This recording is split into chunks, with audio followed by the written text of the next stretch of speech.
दीपक अण्णा शिंदे या ठिकाणी उपस्थित आहेत। सर, आज या ठिकाणी चांदीचा मुकुट देखील भाविकांच्या वतीने अर्पण करण्यात आलेला आहे, याबद्दल आपण या भागामध्ये सर्व गोरगरीब जनता या ठिकाणी काम करत असते। गेली मी 40 वर्ष पाहतोय, छोट्या मोठ्या कार्यक्रमामध्ये आपण जो काम करत असतो त्यावेळेस जो काम करतो त्याला लोक मदत करतात, त्याच्या पाठीशी उभे राहतात। आमचे भवरलाल असो किंवा अनेक माझे मित्र असे आहेत की ते मला फोन करून विचारतात, अरे अण्णा नवरात्र आलेलं आहे तर तुला काय लागत असलं तर फोन कर। या माध्यमातून एका भगिनीने या ठिकाणी 50 तोळे चांदीचा मुकुट या ठिकाणी अर्पण केलेला आहे।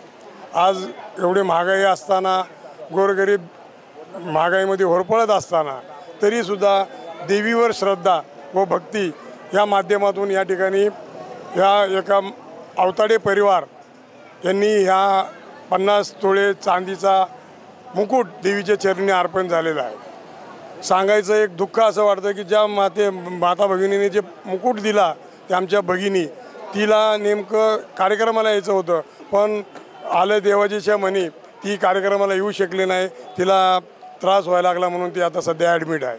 असे अनेक लोक आहेत की देवीवर भक्ती ठेवतात, श्रद्धा ठेवतात। या भागामध्ये सामाजिक काम करत असताना कॅमेरे बसवणे असो, छोटे मोठे कार्यक्रम असो, कोणाला मैत्रीला मदत करणे असो, सर्व या मंडळाच्या माध्यमातून मी व माझे मित्र सहकारी सर्व करत असतात। काही कमी पडलं तर ते स्वतःहून फोन करतात किंवा मग मला काय लागलं तर मी त्यांना फोन करतो।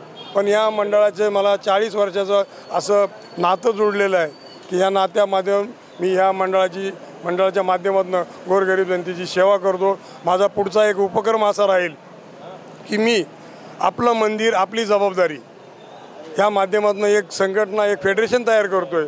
त्या फेडरेशनमध्ये आपल्या मंदिरातली स्वच्छता, आपल्या मंदिराला लागणारी म्हणजे ज्या काही वस्तू आहेत त्या आपणच निर्माण करायच्या।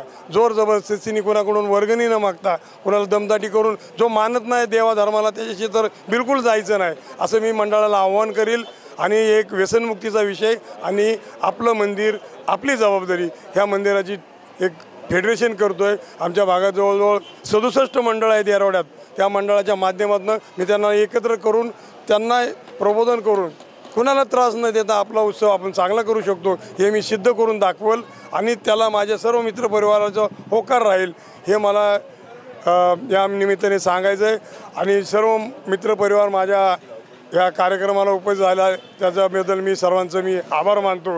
विशेषतः पुणेकर माझाच आभार मानतो की माझे मित्र सनी भाऊनी स्वतः आजारी असतानाही मुलाला पाठवून दिलं। मी माझ्या शिवधर्म प्रतिष्ठानच्या वतीने पत्रकार मित्रांचं व सर्व मित्रपरिवाराचं आभार मानतो। धन्यवाद। आपल्यासोबत ज्येष्ठ शिवसैनिक जय श्रीराम, जय श्रीराम, भवानी माता की जय।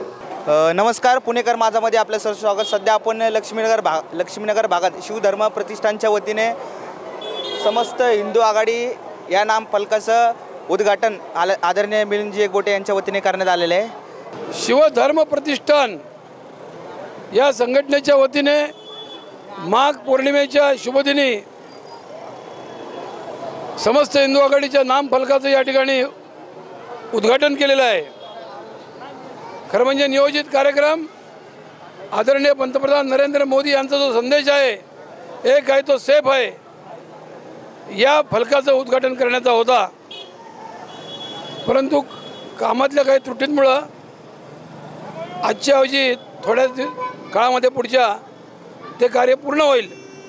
परंतु या मंडळाने आज संकल्प केलेला आहे की आपल्या परिसरातले जे युवक आहेत हे व्यसनमुक्त झाले पाहिजेत आणि हे व्यसनमुक्त युवक तयार करण्यासाठी, त्यांची मानसिकता बदलवण्यासाठी इथले मंडळ शिवधर्म प्रतिष्ठान मनापासून चिकाटीने कार्यरत राहणार आहे। तर या शिवधर्म प्रतिष्ठानला मी हार्दिक शुभेच्छा देतो। आज देवीचा नवीन मुकुट त्यांनी तयार केला आहे आणि तो सुद्धा देवीला अर्पण करण्याचा कार्यक्रम आजच त्यांनी ठेवलेला आहे। ह्या सगळ्या त्यांच्या धार्मिक आणि सामाजिक कार्याला माझ्या